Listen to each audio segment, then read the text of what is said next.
Di salah satu lokasi terpencil dari 12 provinsi benua timur, Tanah Merah adalah tanah terkutuk yang paling terlarang dimasuki orang-orang. Di tanah ini tidak ada pepohonan yang tumbuh, hewan-hewan, atau bahkan manusia. Bukan karena kutukan yang membuat lokasi Tanah Merah terlarang, melainkan karena banyak gas beracun. Ditambah lagi tidak ada sesuatu berharga di dalamnya, membuat tempat tersebut tidak mungkin dihuni oleh seseorang. Namun fakta itu terbantahkan hari ini. Di tempat yang menurut orang-orang bahaya itu adalah tempat salah satu pendekar hebat tinggal. Sayangnya, pendekar hebat itu ke Tanah Merah bukan menjadikannya rumah, melainkan tempat bersembunyi dari kejaran orang jahat. Pendekar tersebut tidak dalam kondisi baik saat memasuki Tanah Merah. Jika seseorang melihatnya lebih jelas, maka akan menemukan ada luka dalam yang berat di dadanya.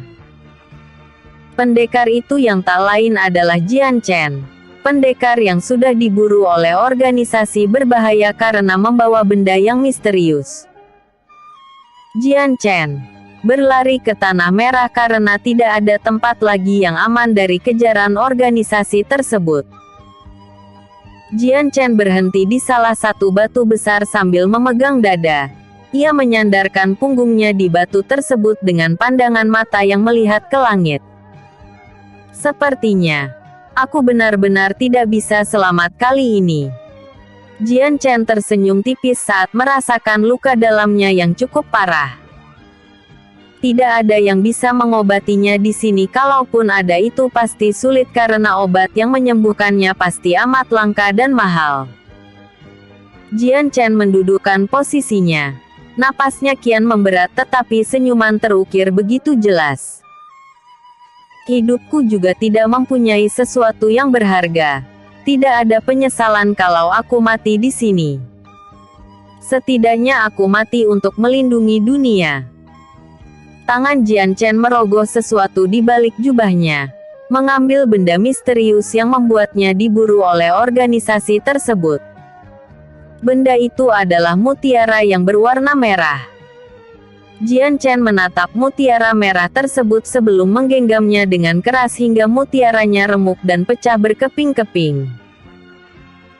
Gara-gara benda terkutuk ini, seharusnya aku tidak di sini sekarang.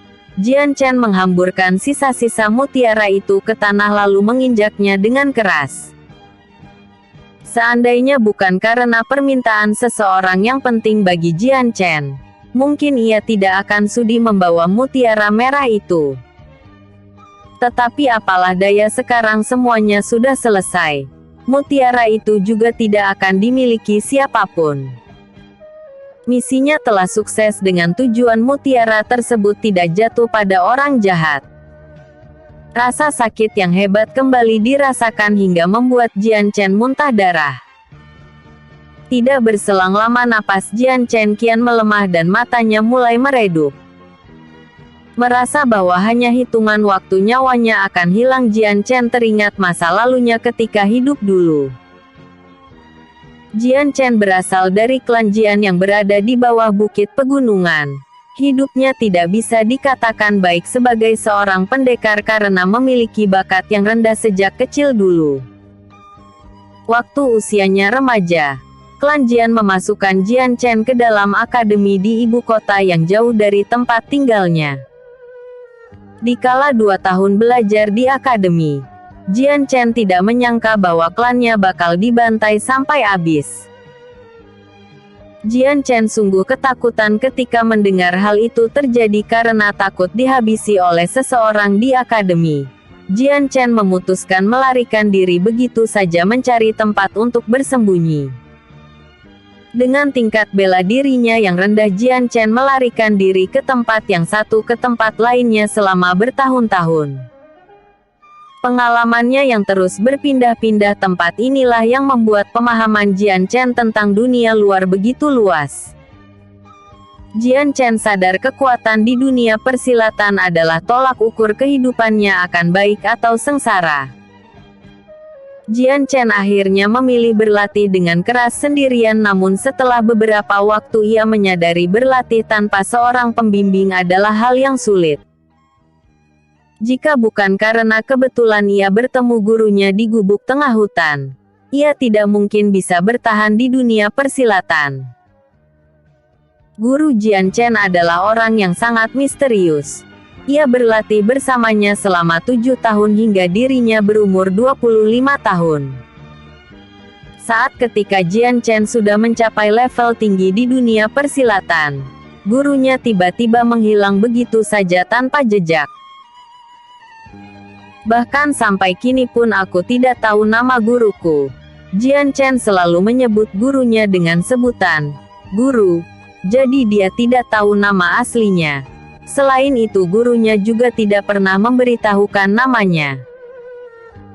Setelah dirasa kekuatannya melebihi orang lain, Jian Chen memutuskan untuk kembali ke klannya yang sudah dibantai, menyisakan bangunan runtuh dan rumah-rumah yang telah kosong. Tiba di rumahnya yang dulu, Jian Chen menemukan sesuatu rahasia di dalamnya, yaitu ada ruangan bawah tanah. Saat masuk, Jian Chen kemudian menemukan ada 2 buah surat yang mungkin dari orang tuanya sebelum dibantai. Saat ketika dibaca isinya cukup mengejutkan. Ada 2 informasi dalam surat tersebut dan salah satunya adalah tentang kalung kristal yang dipakainya. Kalung itu adalah kalung yang diberikan ibunya pada Jian Chen waktu kecil dulu. Saat pikiran itu terlintas, Jian Chen mencabut kalung kristal yang ada di lehernya dengan segenap tenaga. Dalam surat disebutkan bahwa kristal yang dipakainya memiliki kekuatan yang paling hebat. Isi dalam surat tersebut yang tak lain menunjukkan bahwa kristal hijau yang ada di kalung Jian Chen adalah sebuah pusaka kuno yang telah hilang. Disebutkan bahwa kristal tersebut bernama kristal penembus waktu. Kalau diingat lagi, kristal pada kalung ini memang aneh. Saat sekarat aku pernah melihat benda ini bisa bercahaya terang. Jian Chen pernah bertarung hidup dan mati lalu kalah dan sekarat. Waktu itu kalung yang ada di lehernya bereaksi seperti bercahaya. Sebelum ia memeriksa lebih jauh, tiba-tiba kristal yang ada di kalung Jian Chen mengeluarkan cahaya hijau terang. Jian Chen segera melemparkan kalungnya karena instingnya merasakan ada sesuatu yang berbahaya pada kristal itu.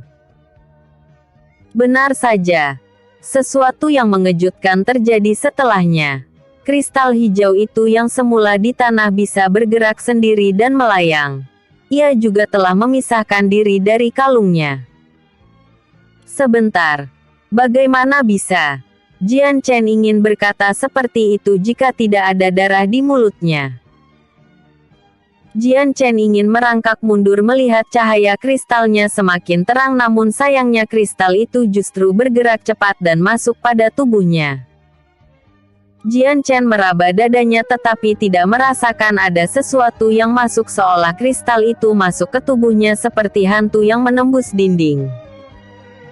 Pada saat dia bertanya-tanya apakah kristal itu berbahaya atau tidak, semua pertanyaan itu segera terjawab beberapa detik kemudian.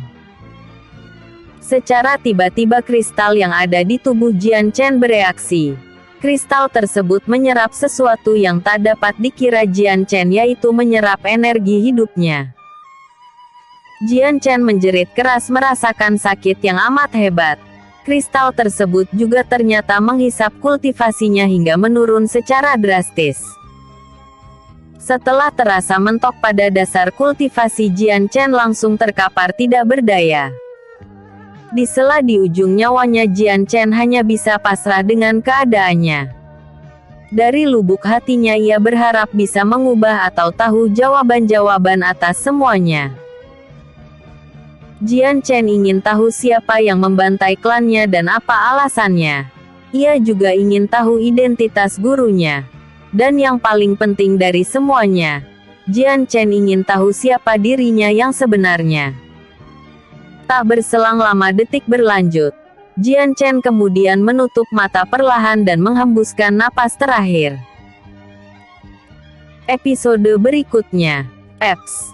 2. Kembali hidup. 2. Kembali hidup.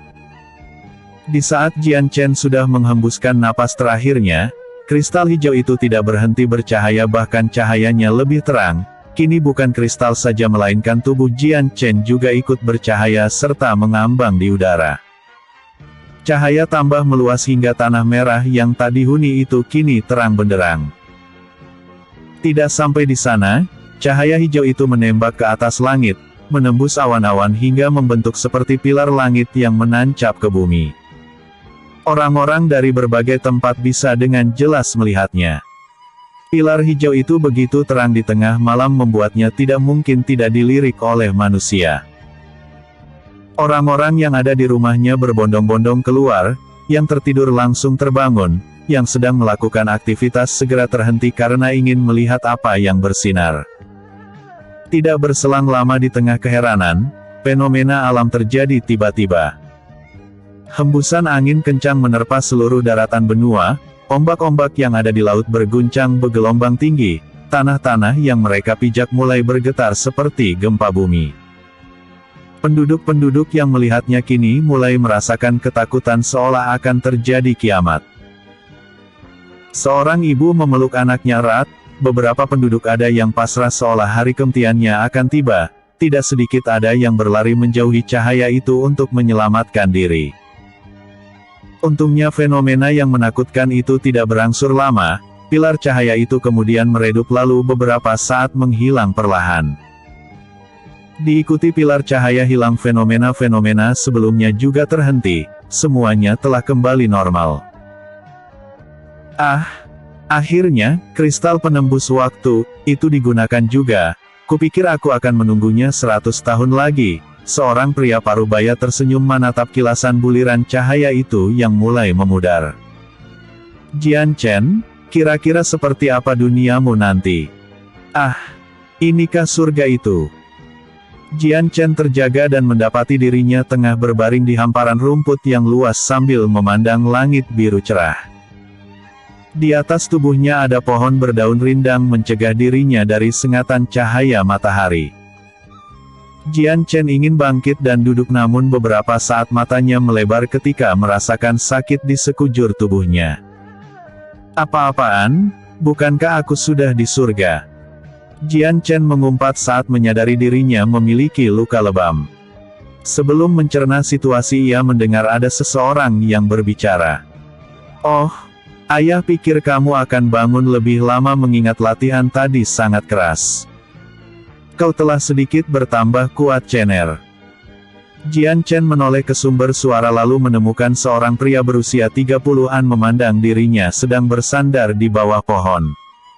"Ayah. Itukah kamu, ayah?"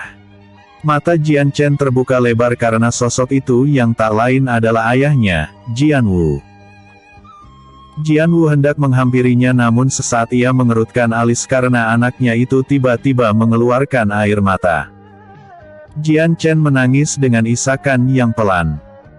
Jian Wu mungkin tidak menyadari betapa rindunya Jian Chen ketika bertemu orang tuanya. Jian Chen selalu merasa kesepian ketika orang tuanya meninggal di waktu dirinya remaja. Ia tidak punya siapa-siapa lagi di dunia kecuali sebuah tekad hidup untuk membalas dendam. Jian Chen menyesal ketika hidupnya dulu di akademi tidak pernah pulang sedikitpun karena terus berlatih agar orang tuanya bisa bangga. Jika Jian Chen mengetahui klannya bakal dibantai, mungkin ia tidak akan pergi dan memilih menghabiskan waktu bersama orang tuanya, setidaknya dia mati bersama orang tuanya. Rasa sakit ditinggalkan oleh kedua orang tua tidak akan hilang walau berpuluh tahun-tahun hidup lamanya sampai akhirnya seseorang itu meninggal. "Kenapa kau menangis? Apakah ayah terlalu menyakitimu saat berlatih tadi?" Jian Chen mengusap matanya dengan punggung tangan, ia kemudian menggeleng pelan tetapi alisnya sedikit berkerut mendengar sesuatu yang aneh dari ujaran ayahnya. "Berlatih? Apa yang ayah maksud? Bukankah ini di surga, kenapa harus berlatih lagi? Apakah ada orang jahat juga di sini?" Jian Wu tidak mengerti dengan lontaran anaknya, tetapi ia segera mengambil air dan memberikannya pada Jian Chen. Belum air itu menyentuh bibirnya, tiba-tiba Jian Chen merasakan denyutan hebat di kepalanya. Jian Chen menjerit histeris sebelum kemudian terjatuh pingsan. Apa yang? Melihat wajah anaknya begitu kesakitan dan hilang kesadaran membuat Jian Wu panik. Ia tidak mengerti alasannya, tetapi segera membawa tubuh Jian Chen menemui tabib. Di saat Jian Chen membuka mata, ia menemukan bahwa dirinya berada di sebuah ruangan. Jian Chen mendudukkan posisinya dari tempat tidur, namun baru beberapa detik merubah posisi. Denyutan menyakitkan di kepala kembali dirasakan, hanya saja tidak sesakit sebelumnya. Jian Chen sendiri sebenarnya kebingungan, bukankah ia sudah mati, tetapi kenapa dirinya masih merasakan sakit? Aku sungguh tidak mengerti alam apa ini. Jian Chen kemudian menatap sekeliling ruangannya tertidur. Keganjalan mulai Jian Chen rasakan karena tempat ini adalah sesuatu yang tak asing bagi Jian Chen. Bukankah ini kamarku di klan Jiang? Jian Chen meraba tubuhnya lalu tidak menemukan luka dalam di dadanya saat ia meninggal. Tubuh Jian Chen memang berbalut perban, namun itu berada di tangannya. Ini. Jian Chen merasakan tubuhnya terasa mengecil seperti usia tubuh anak-anak. Sebelum ia mencerna apa yang terjadi, pintu ruangan di samping bergeser. Seorang wanita berusia 20-an datang sambil membawa napan makanan pada kamar Jian Chen. Wanita itu begitu terkejut melihat Jian Chen sudah bangun, ia buru-buru meletakkan napan tadi dan berhambur memeluk tubuh Jian Chen. "Chener, kamu sudah sadar, sayang?" Setelah beberapa detik memeluk Jian Chen, wanita itu menyeka matanya dan melepas pelukan. Ia meraba wajah Jian Chen dengan lembut sambil tersenyum hangat. Jian Chen sendiri hanya diam tak bergeming. Ia bukan tidak tahu siapa yang memeluknya, tetapi bingung atas semuanya. Wanita yang memeluk Jian Chen adalah Jian Ran, ibunya. "Kamu kenapa sayang? Ada yang masih sakit?" Jian Ran tidak mengerti, anaknya menatap dirinya tanpa berkedip, tetapi ia merasakan sorot mata Jian Chen memiliki rasa kesedihan. Jian Chen menggeleng pelan, ia tidak peduli lagi tentang apa yang terjadi, namun bertemu ibunya sudah membuat bahagia. Kali ini Jian Chen memeluk tubuh ibunya terlebih dahulu. Jian Ran tersenyum dan mengusap rambut Jian Chen. Jian Ran tidak mengerti kenapa sifat anaknya berubah, tetapi ia sadar anaknya kini tengah menangis sambil memeluknya ketika merasakan bahu Jian Chen bergetar. Entah berapa menit Jian Chen memeluk ibunya tanpa mau lepas sedikit pun. Jian Ran juga tidak bergeming dan membalas pelukan anaknya sembari mengelus punggungnya dengan lembut. "Chener, istirahatlah dulu, ibu sudah membawa makanan kesukaan kamu. Ibu harus memberitahukan pada ayah bahwa kamu sudah siuman." Jian Ran mengelus rambut Jian Chen dengan penuh kasih sayang. Jian Chen mengangguk. Ia hanya memandang ibunya yang tersenyum sebelum punggungnya hilang di balik pintu. "Aku mengerti semuanya." Jian Chen melihat kedua telapak tangan dan tubuhnya, juga mulai memandang sekeliling kamarnya termasuk tata letak semua benda yang ada. "Tidak salah lagi, Aku telah kembali ke masa lalu." Jian Wu tidak lama kemudian datang dengan istrinya dan seorang tabib. Tabib itu terlebih dahulu memeriksa tubuh Jian Chen dengan meraba telapak tangan dan denyut nadi. "Bagaimana? Apakah Chener baik-baik saja?" Jian Wu bertanya pada tabib itu dengan cemas. Dirinya berpikir sebab Jian Chen pingsan adalah karena latihan bersamanya. "Syukurlah, anakmu sudah membaik seperti semula. Mungkin ia kelelahan karena terlalu banyak mengeluarkan tenaga, jadi sebaiknya biarkan dia istirahat dan tidak usah berlatih dulu untuk beberapa waktu." Tabib itu kemudian memberikan resep obat agar tenaga Jian Chen bisa cepat pulih. Jian Chen sendiri sebenarnya tahu bahwa yang menyebabkan dirinya terjatuh pingsan bukan karena kelelahan melainkan rasa sakit di kepalanya.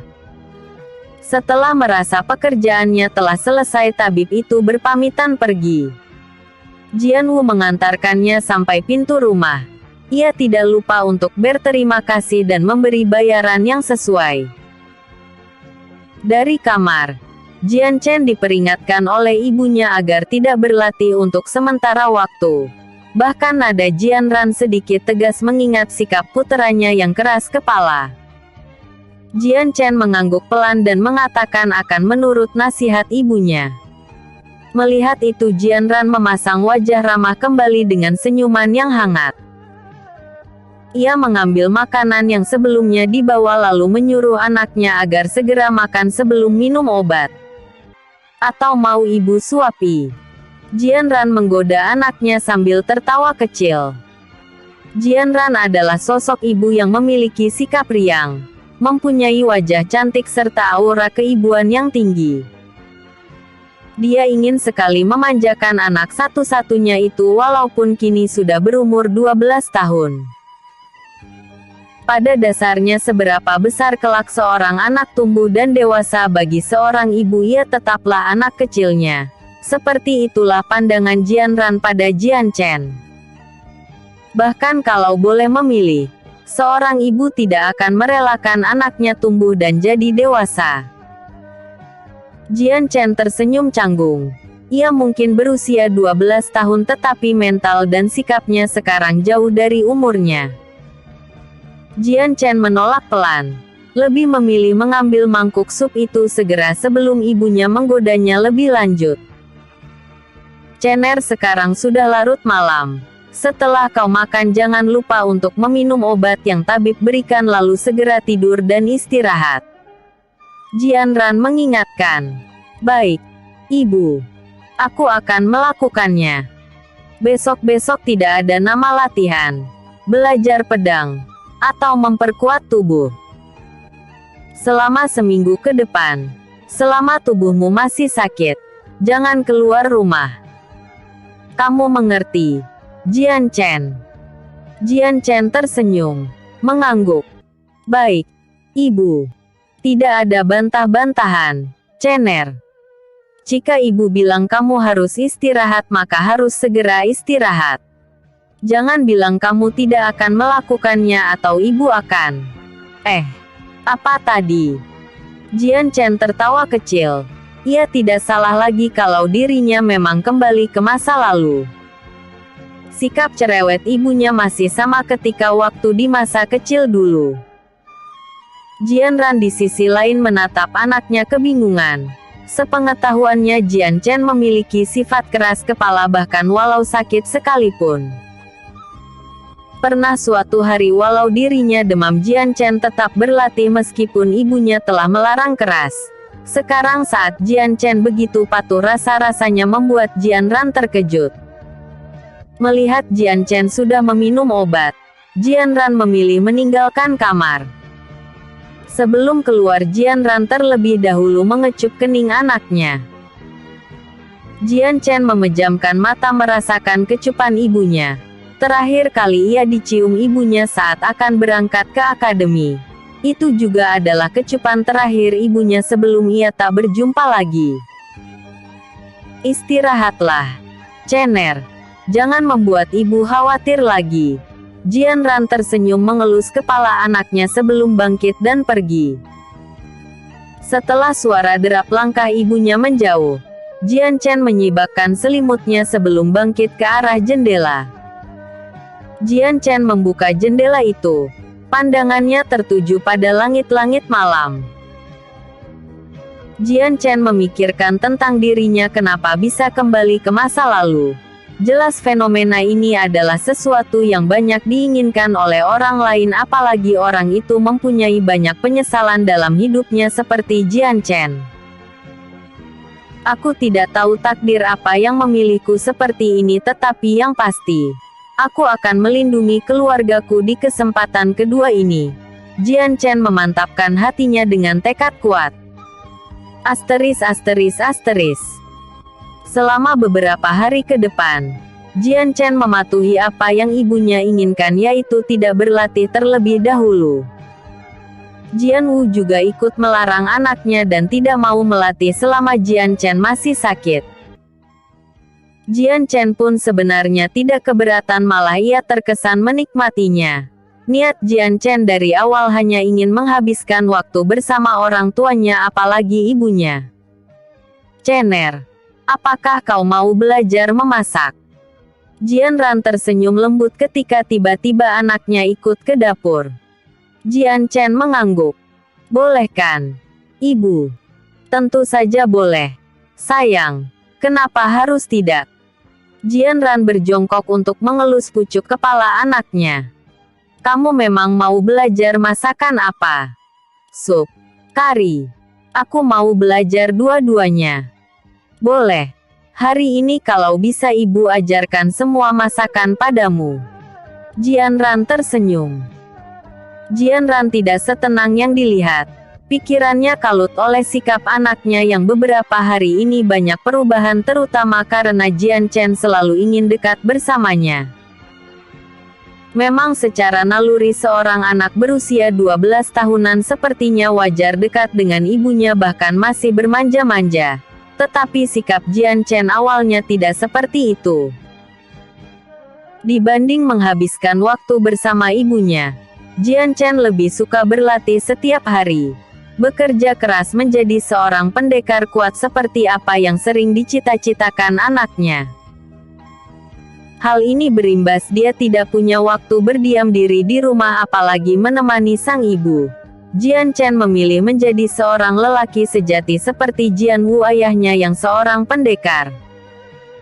Jian Ran sendiri tidak memaksa keputusan Jian Chen menjadi apa kelak, entah itu seorang pendekar atau sarjana. Meski kalau boleh memilih, ia ingin anaknya tidak masuk ke dunia persilatan yang berbahaya. Saat Jian Chen masuk ke dapur dan ingin belajar memasak, itu adalah sebuah fenomena langka. Tidak mengherankan kalau Jian Ran bingung dengan perubahan sikap anaknya. "Ibu, kita mulai belajar dari mana?" Jian Chen sudah memegang pisau, membuat Jian Ran tersadar dari lamunannya. "Mem, bagaimana kalau kita membuat sup dulu?" Jian Ran buru-buru tersenyum, mengembalikan ekspresi. Jian Chen mengangguk. "Baik, Ibu." Tentu saja Jian Chen menyadari apa yang dipikirkan ibunya, hanya saja ia memakluminya karena tahu sikap dirinya sekarang bukan Jian Chen yang dikenal ibunya. Alasan kuat Jian Chen selalu dekat ibunya karena alasan sederhana. Dia merindukan ibunya. Jian Ran mulai mengajarkan setiap masakan yang dirinya bisa pada anaknya. Dalam beberapa waktu alisnya sedikit berkerut karena bakat Jian Chen soal memasak jadi sangat tinggi. Jian Chen seolah tahu setiap porsi bumbu yang dituangkan pada masakannya. Setiap yang ia sendokkan sangat tepat. Perapian di tungku juga sesuai sehingga ketika Jian Ran menyicipinya matanya langsung melebar. "Ini benar-benar enak." Jian Ran seolah tidak percaya tetapi sadar kalau lidah tidak bisa berbohong. Saat pasangan ibu dan anak itu di dapur, tak lama Jian Wu datang karena aroma masakan Jian Chen begitu harum. Dirinya sedikit heran saat sampai karena ada Jian Chen, sesuatu yang jarang anaknya lakukan. Menyadari suaminya datang, Jian Ran langsung mendekatinya sambil membawa mangkuk. "Suamiku, coba cicipi masakan ini. Kamu pasti menyukainya." Dahi Jian Wu sedikit berkerut tetapi menurut saja. Ia melahap suapan Jian Ran sebentar sebelum mengangguk. "Enak. Seperti biasa. Masakanmu selalu enak. Tapi ini bukan masakanku." Jian Ran menggeleng. Lantas siapa? Apakah Cener yang memasaknya?" "Ini memang buatan Cener." Jian Wu terbatuk pelan. "Raner, kamu selalu pandai dalam bercanda di setiap kondisi." "Aku serius suamiku. Cenerlah yang memasak." Jian Ran menoleh pada anaknya yang masih mengaduk sup di panci. "Tadi Cener memang ingin belajar memasak, tetapi dalam sekali coba masakannya hampir sama dengan masakan yang aku buat. Bukankah ini bakat?" Jian Wu terdiam. Ia bingung harus menjawabnya seperti apa. Sorot cahaya Jian Ran terlihat lebih terang seperti ada harapan yang telah tumbuh. Hei, suamiku. Bukankah kita dulu pernah bersepakat bahwa ketika anak kita berbakat di salah satu bidang maka kita harus mendukungnya? Firasat Jian Wu memburuk. Dia sudah tahu arahan istrinya akan kemana. Sekarang, Jian Ran melanjutkan. Jian Chen ternyata berbakat di bidang masakan. Ini berarti kita harus mendukungnya menjadi ahli masak. Bukankah bakat Chener pada pedang sangat bur? Maksudku masih kurang. Alangkah baiknya dia jadi seorang koki daripada pendekar. Jian Wu terbatuk pelan. Kamu keliru, Raner. Perkembangan Jian Chen pada pedang sudah tumbuh sangat pesat. Sekarang dia hampir bisa teknik pedangku. Dengan terpaksa Jian Wu berbohong karena tidak ingin Jian Chen berubah aliran ke arah apa yang diinginkan ibunya. Mata Jian Ran menyipit curiga. Jika dia berbakat di bidang pedang, bukankah hari lalu dia tidak pingsan saat latihan? Jian Wu mulai salah tingkah lalu membela dengan fakta-fakta bohong lainnya. Dirinya ingin sekali kalau Jian Chen menjadi seorang pendekar yang hebat. Akhirnya kedua pasangan tersebut mulai berdebat merebutkan masa depan yang Jian Chen raih. Antara ibunya yang ingin agar Jian Chen menjadi seorang koki atau ayahnya yang ingin menjadi seorang pendekar. Jian Chen yang masih memasak terhenti lalu memandang ibu dan ayahnya yang malah bertengkar kecil. Ia tidak berusaha melerai karena dari dulu kadang seperti itulah keluarganya. Jian Chen tersenyum merasakan kembali kehangatan keluarganya. Sensasi yang sudah ia lupakan. Sayangnya ada satu fakta yang tak bisa dihindarkan dari Jian Chen sekarang, yaitu dia bukanlah anak dari orang tuanya yang sekarang. Debatan tersebut yang berbuntut panjang. Akhirnya Jian Wu terpaksa ingin membuktikan pada istrinya bahwa Jian Chen memang sudah ahli dalam ilmu pedang. Jian Wu mengatakan ia akan menunjukkannya saat pelatihannya nanti, ketika Jian Chen sudah sembuh. Nada Jian Wu terkesan percaya diri walau dalam hati ia ragu karena tahu batas asli kemampuan Jian Chen dalam menggunakan pedang. Sekitar 2 hari berlalu. Jian Chen akhirnya bisa menggerakkan tubuhnya dengan bebas, menghirup napas yang dalam dengan tenang. Kini sakit kepalanya sudah hilang sepenuhnya. Saat siang, Jian Chen disuruh ayahnya untuk berlatih pedang di halaman rumah. Seperti yang ia duga, ibunya sudah ada di sana untuk menonton perkembangan Jian Chen, apakah benar seperti yang dikatakan suaminya atau tidak. Raner, kau akan terkejut bagaimana anakmu berkembang. Jian Wu melemparkan tongkat kayu pada Jian Chen. Ia sudah memiliki rencana agar Jian Chen bisa terlihat berbakat. Oh, aku sudah tidak sabar melihatnya. Tapi ingat, jika perkataanmu bohong, kamu sudah janji bahwa Jian Chen boleh masuk ke dunia permasakan. Jian Wu tersenyum tipis. Ia lebih memilih tidak menjawab perkataan istrinya. Chener, kamu siap? Jian Wu menoleh ke arah Jian Chen yang dari tadi sudah bersiap mengayun-ngayunkan pedang kayunya. Jian Chen sebenarnya sedang bernostalgia tentang pedang. Di kehidupan sebelumnya Jian Chen adalah seorang pendekar ahli tenaga dalam dan tangan kosong. Dia pernah diajari gurunya berpedang, tetapi waktu itu ia tidak tertarik. Jian Chen memang bukan ahli pedang, tetapi setidaknya dia bisa menggunakan pedang pada tahap tertentu.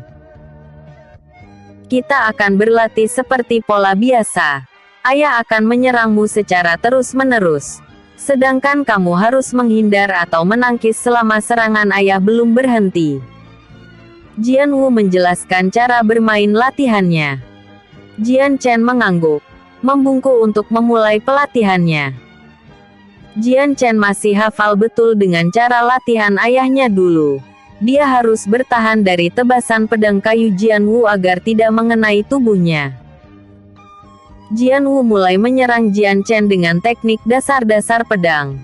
Ia melambatkan tempo pedangnya agar Jian Chen bisa bereaksi dengan mudah. Tanpa kesulitan Jian Chen menghindari serangan itu. Ia tidak menangkis melainkan menggerakkan tubuhnya ke samping membiarkan tebasan pedang kayu itu mengenai udara kosong. Bahkan kaki Jian Chen tidak harus bergeser untuk menghindarinya. Jian Wu tersenyum puas. Jian Chen bisa menghindari serangannya dengan begitu baik. Di sela menyerang ia melirik istrinya yang ternyata wajahnya biasa saja. Wajah Jian Wu memburuk. Sepertinya pelatihan ini terlalu ringan hingga istrinya tidak bereaksi. Tidak ada pilihan lain selain Jian Wu menaikkan tempo kecepatan pedangnya. Untungnya walau levelnya dinaikkan Jian Chen masih bisa menghindar dengan tepat. Jian Wu sedikit menyipitkan mata. Rasa-rasanya Jian Chen menganggap ini memang pelatihan mudah. Tapi dirinya sedikit heran karena Jian Chen tidak memilih menangkis pedangnya.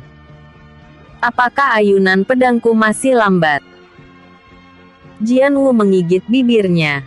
Alasan dia tidak menyerang lebih dari ini karena takut Jian Chen tidak bisa bertahan, tapi di sisi lain ia juga khawatir kalau istrinya akan menyadari ada keganjalan dalam pelatihan ini. Setelah dipikir lebih lanjut akhirnya Jian Wu meningkatkan lagi ayunan pedangnya. Kali ini ia bahkan memasukkan teknik pedang di dalamnya. Jian Chen tersenyum tipis. Ia menggeser kakinya mundur beberapa langkah. Pedang kayu yang ada di tangannya mulai digunakan untuk menangkis ayunan pedang ayahnya. Alis Jian Wu berkerut. Setahunya biasanya setelah di tingkat ini Jian Chen sudah menerima pukulan di tubuhnya, tetapi sekarang hanya pedangnya yang baru digunakan. Hal ini membuat ia terheran-heran dengan kemampuan Jian Chen. Untuk memutuskan rasa penasarannya, Jian Wu sedikit serius dan menghujani Jian Chen dengan beberapa serangan yang lebih sulit. Mulut Jian Ran terbuka lebar mendapati begitu mudahnya anaknya bisa menghindari. Walaupun pedangnya digunakan menangkis, tetapi itu adalah wajar dari pertarungan pedang. Dilihat lebih teliti, Jian Chen menangkis pedang Jian Wu seolah mengetahui serangannya. Seolah dia tahu kemana Jian Wu akan menyerang dan Jian Chen sudah menunggu serangan itu datang. Setelah beberapa kali serangan, Jian Wu memberikan jeda pada Jian Chen untuk mengambil nafas terlebih dahulu.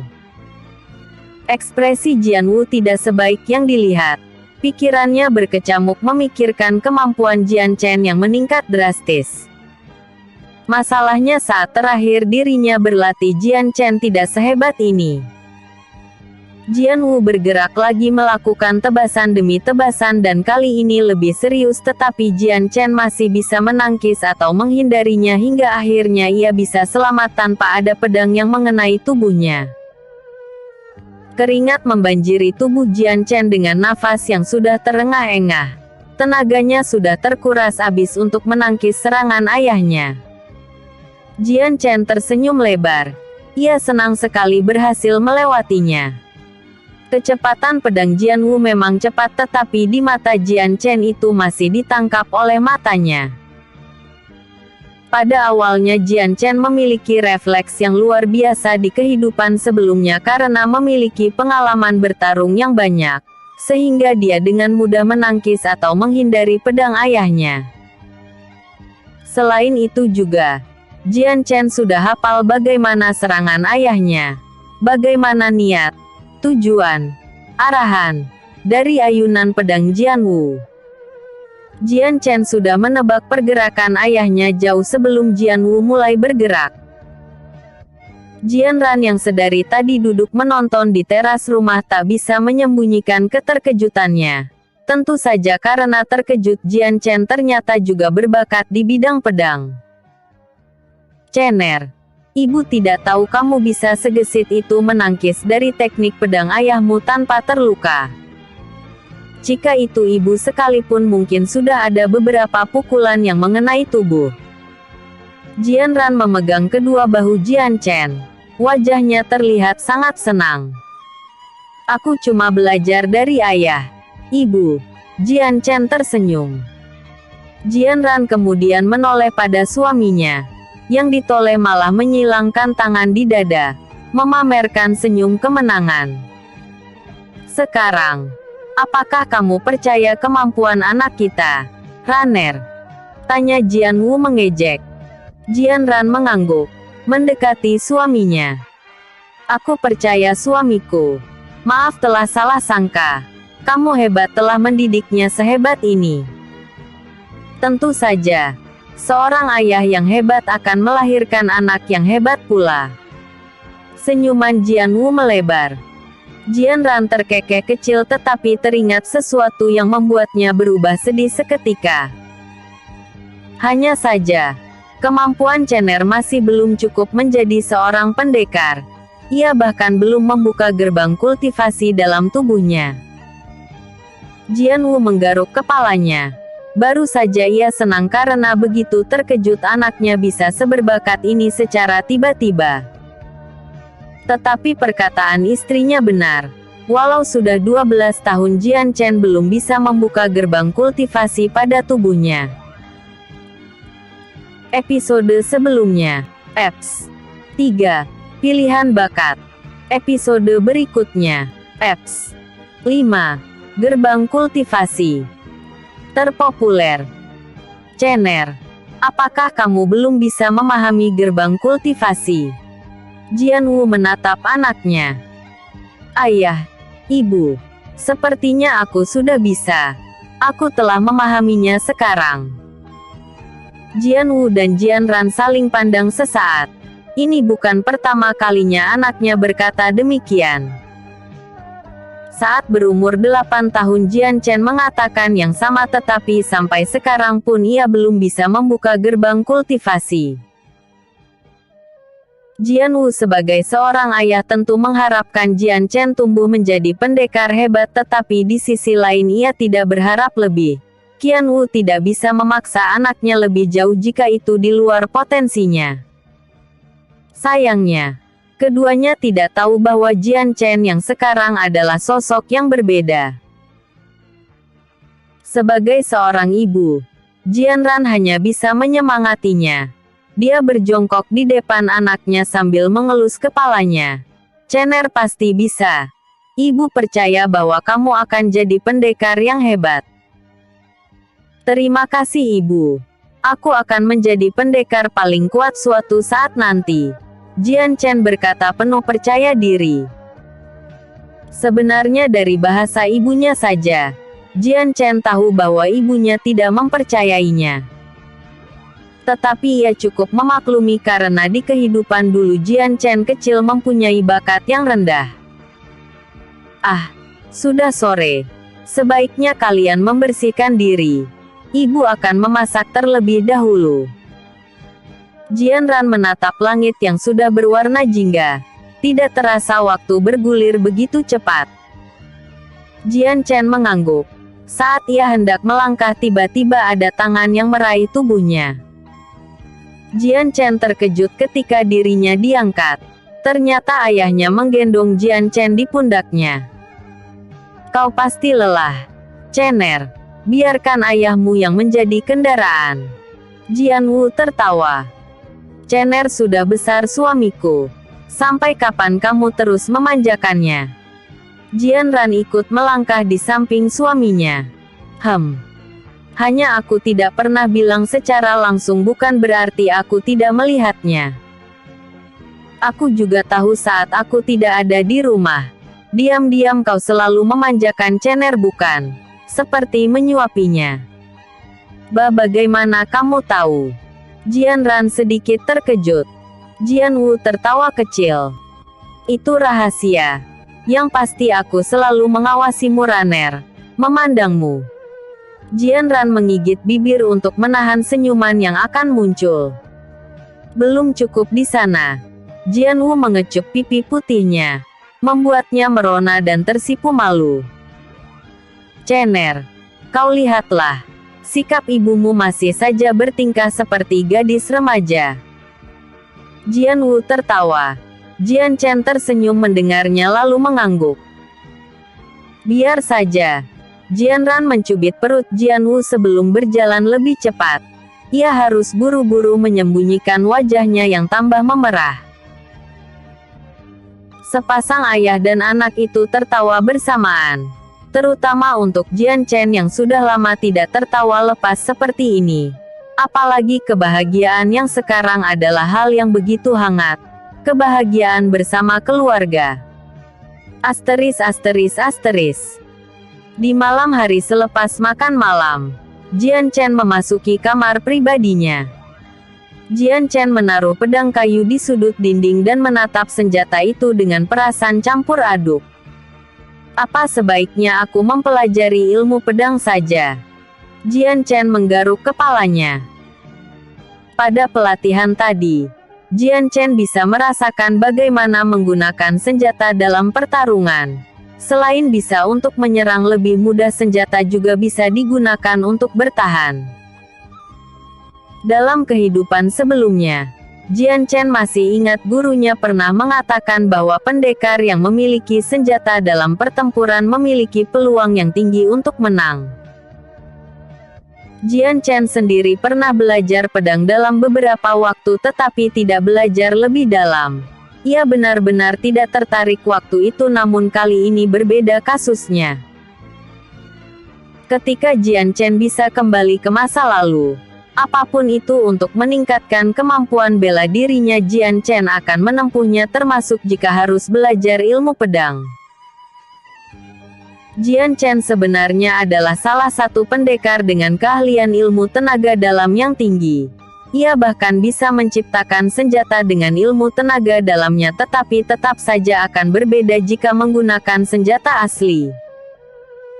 Rasa-rasanya aku tidak punya senjata di kehidupanku sebelumnya. Jangankan pedang, baju pelindung saja aku tidak punya. Mengingat itu, Jian Chen menggelengkan kepala pelan dengan menghela nafas panjang. Ternyata dirinya di masa lalu itu memang cenderung bergantung pada tenaga dalamnya. Sebaiknya tentang belajar pedang bisa kupikirkan nanti. Sekarang ada yang harus aku tangani. Membuka gerbang kultivasi.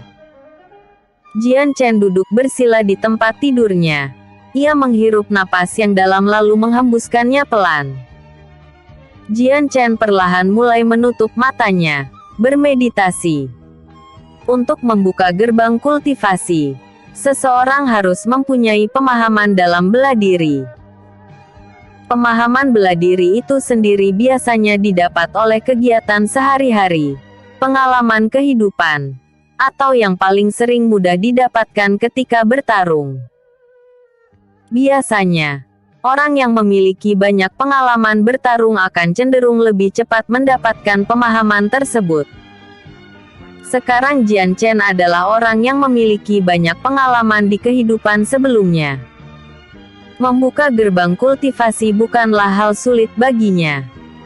Hampir membutuhkan waktu 8 jam hingga akhirnya Jian Chen bisa membuka gerbang kultivasi tersebut. Sekarang saat Jian Chen membuka mata, ia bisa merasakan esensi alam di sekeliling ruangannya. Di dalam tubuhnya juga terdapat sesuatu yang baru yang biasa disebut tenaga dalam. Esensi alam adalah unsur alami dari alam semesta. Jika seorang pendekar menyerap esensi alam tersebut ke dalam tubuhnya, maka akan tercipta yang namanya tenaga dalam. Di kehidupan sebelumnya, Jian Chen bisa membuka gerbang kultivasi sekitar umur 14 tahun. Itu termasuk lambat dari seorang pendekar. Untuk proses membuka gerbang pemula juga, umumnya akan membutuhkan waktu 1-3 hari. Tergantung pada seberapa berbakat orang itu.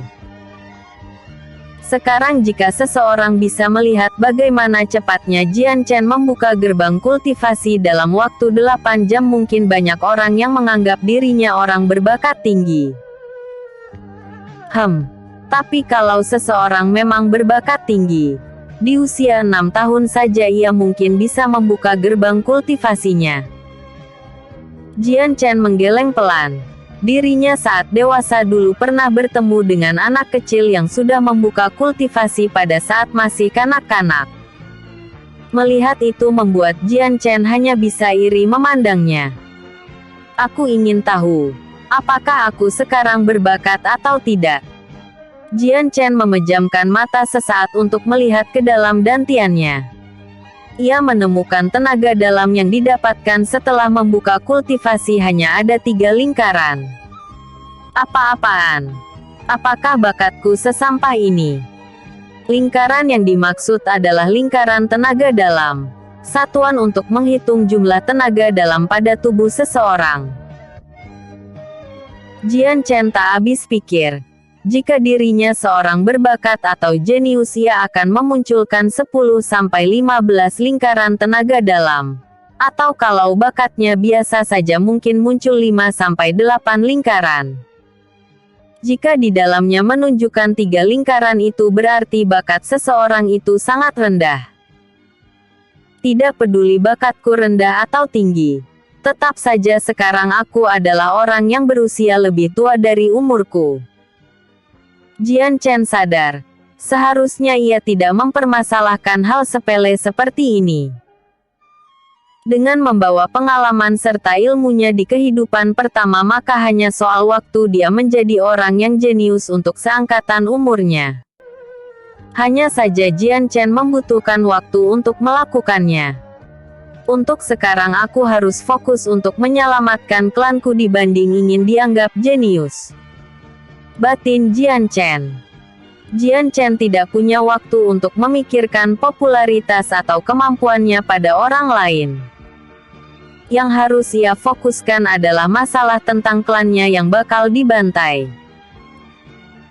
Episode sebelumnya, Eps 4, Pembuktian.